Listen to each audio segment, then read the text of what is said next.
دجال کی زبان پہ نفسی نفسی ہوگا، زکریا کی زبان پہ نفسی نفسی ہوگا۔ میں نے کہا اعلیٰ حضرت ذرا اور کرم فرمائیے، جب سب کی زبان پہ نفسی نفسی ہوگا تو آمنہ کے لال کی زبان پہ کیا ہوگا؟ اعلیٰ حضرت فرماتے ہیں سب کی زبان پہ نفسی نفسی ہوگا، آمنہ کے لال کی زبان پہ امتی امتی ہوگا،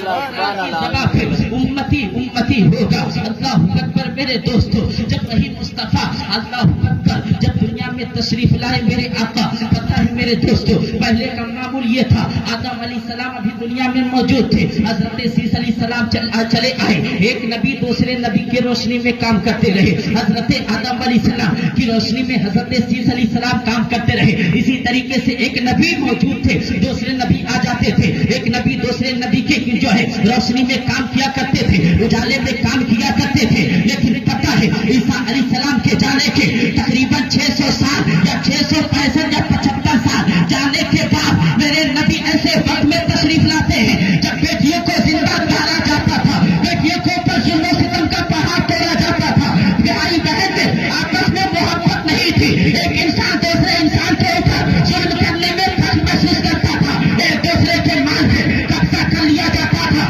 غلاموں کا حق نہیں دیا جاتا تھا، مزدوروں کا حق نہیں دیا جاتا تھا، مظلوم پہ ظلم کیا جاتا تھا، غریبوں کو ستایا جاتا تھا، بیواؤں پہ ظلم کیا جاتا تھا، لڑکیوں کو زندہ تجویز کیا جاتا تھا۔ ایسے وقت میں میرے نبی 12 ربیع الاول کی 12 تاریخ کو دوشنبہ کے دن صبح صادق کے بعد جب تشریف لائے، آمنہ فرماتی ہے کہ اللہ تبارک و تعالیٰ نے میرے ہاتھ میں پردہ ہٹا دیا۔ آمنہ فرماتی ہے میں نے جب پردہ ہٹا تو اپنے سر کی آنکھوں سے کیا دیکھا کہ اللہ نے ایک جھنڈے کو کعبے کی چھت پہ جبریل کے ذریعے لگوایا، دوسرا جھنڈا آمنہ کے چھت پہ لگوایا، تیسرا جھنڈا مشرق میں، چوتھا جھنڈا مغرب میں۔ اے مسلمانوں، آمنہ فرماتی ہے یہیں تک کہ محدود رہی، جب میرے آنکھ سے اللہ نے پردہ ہٹایا تو میں اپنے گھر بیٹھے بیٹھے شام کے محلات کو مناظر فرما لیتی تھی، دیکھ لیا کرتی تھی۔ اللہ اکبر،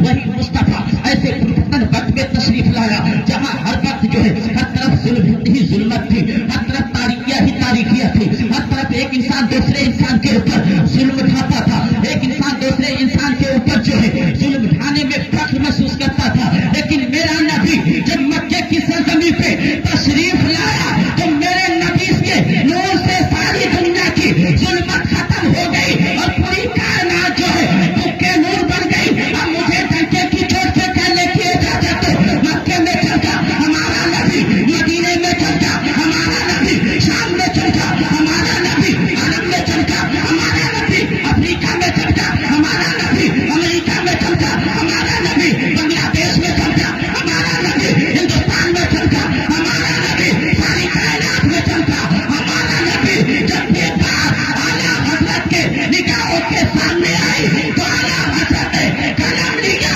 اور لکھ دیا کہ ہم تجھ سے پاتے ہیں سب پانے والے، میرا دل بھی چمکانے والے، تو زندہ ہے واللہ، تو زندہ ہے واللہ، میرے چشم عالم سے چھپ جانے والے، میرے چشم عالم سے چھپ جانے والے۔ پتہ ہے مسلمانوں، یہ ساری دنیا جو چمک رہی ہے تمک رہی ہے، یہ آمنہ کے لال کا ہی کرم ہے، سبحان اللہ، یہ محمد رسول اللہ کی مہربانی ہے۔ اور میں آپ کو ایک واقعہ بتاؤں، پہلے درود شریف پڑھیں۔